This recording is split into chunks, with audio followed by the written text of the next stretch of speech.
Ah, Dorothea. The dining hall seems so much brighter with you here. Ferdy, I must say you are quite adept with flattery. Please, give me some more. Flattery? No, I was not... There you go with that attitude again. Why do you reserve such cold treatment for me and me alone? Do you hate me, Dorothea? Or have you some other reason to avoid my company?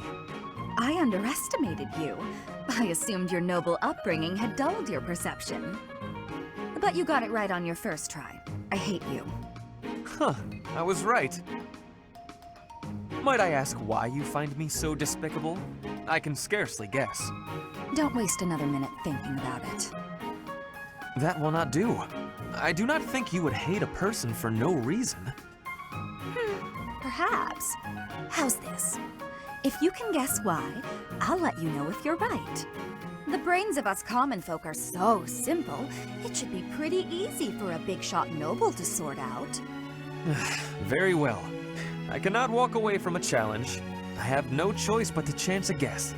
You are always making fun, calling me a big shot and so forth. Perhaps you think all nobles are... No, it cannot be that simple. Oh? What can't be that simple?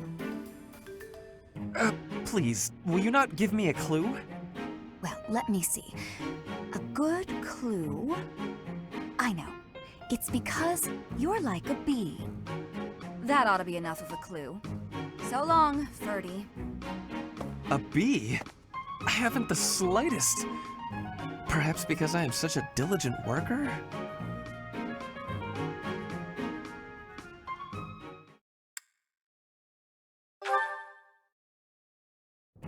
Ah, you have arrived at just the right time. Care for one of these handmade treats? My goodness, Ferdy.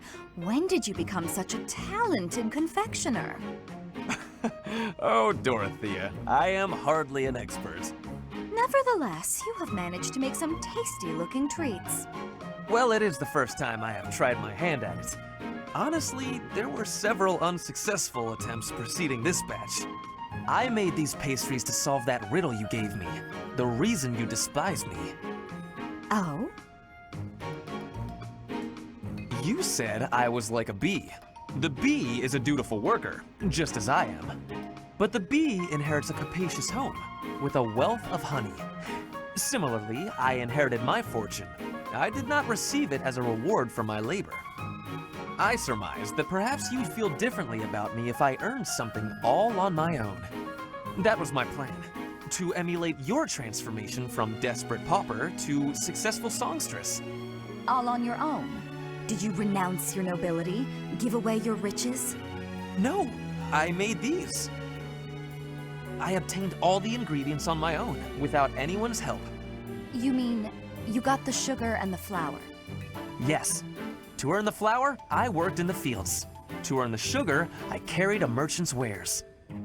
Who did the cooking? You? Naturally. I took on some extra chores in exchange for use of the kitchen at night. I have to admit, that's impressive. Hey, it looks like you had a bit of an accident. Is your hand okay? I burned myself a little while I was baking. Nothing to worry about. Nonsense. That burn will scar you know. Come on, let's get you to the infirmary.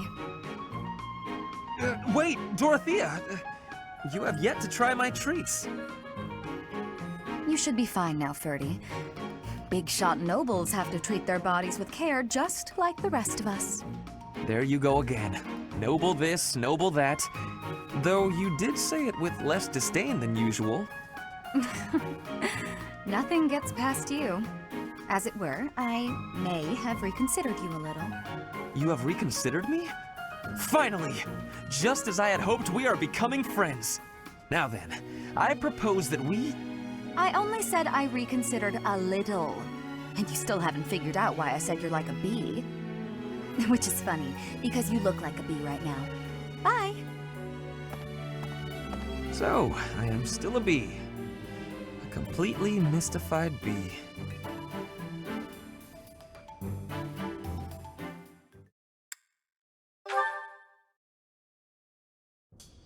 Ah, Dorothea.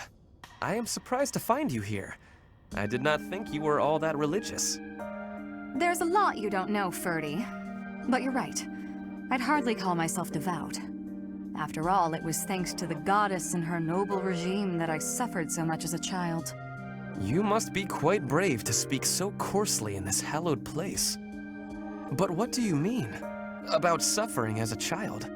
Do I really have to tell you? Oh, forget it. I'm sure you already know that I'm an orphan. I grew up in the alleys of Enbar, begging for coins, eating scraps, drinking from drains. I see. I remember seeing street children around the city. I could have died. Then the right person overheard me singing. And suddenly I was in the opera. I was a songstress. And my goodness, did the nobles like me. The people who used to spit on me and call me an urchin, they praised my voice and my beauty. A nobleman who once kicked me gave me the most gorgeous shoes. I almost asked if it was a joke. So that is why you despise the nobility. But why do you think I am the same as them? Do you really believe that is the kind of man I am? You think I would ever treat people differently based on appearances? There is nothing noble about that. Oh, really? You're something different? That's not how I remember things. It was the very day that I was discovered. I was in high spirits. Nothing was wrong in the world. I secretly bathed in one of the town's fountains, hoping to wash off some of the dirt from the streets. I sang the same song the opera composer overheard earlier that day. And that's when you appeared. Me? No, it could not have been. Don't play dumb. You glared at me, the same look I'd gotten from every other noble, then you ran off. When we met at the academy, you were a different person. All smiles and friendly words. You were like a bee, Ferdinand. A bee attracted to a flower in full bloom. So it was you then, singing that song. Dorothea, please listen. This is a misunderstanding. When I saw you, I could not take my eyes off you. I was hypnotized. Your beautiful voice, your elegant face, droplets of water on your skin that glittered in the sun. I thought you were a water nymph. Stop it, don't lie to me. No, it is true. I was only a child. The vision overwhelmed me. That is why I ran. I plucked up the courage to return, but no one was there. I thought perhaps it was a dream. Maybe I can believe you. I've wanted to, ever since the day you made me those traits. I thought then that maybe you weren't like the others, but there's a lot I have to let go of, Ferdy. Of course. I am glad we had this conversation. You know, I do not mind you thinking of me as a bee. Life as a simple drone, circling a queen. It actually sounds quite wonderful. Don't drones keep the queen safe from other bugs? I like the sound of that.